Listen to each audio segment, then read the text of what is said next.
Hello, my name is First Sergeant Torrance. I am the First Sergeant of Juvenile Services Unit.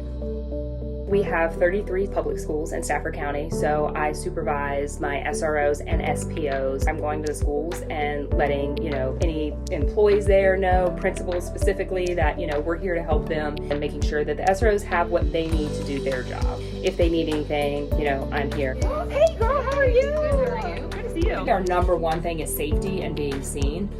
And then after that, we discuss more of being a mentor. We're not just there as law enforcement officers, we're there as mentors. We're there to help these kids learn, and make sure that, that they don't go down the wrong paths. Hello!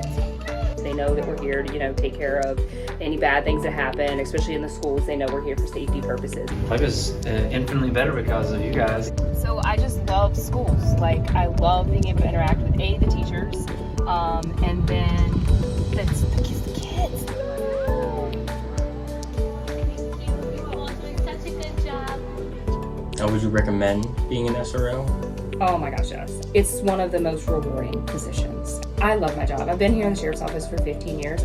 This is the best way if you're really into community policing or, seeing your community or being out there. Our children are the way to our future. We just want to keep our children safe.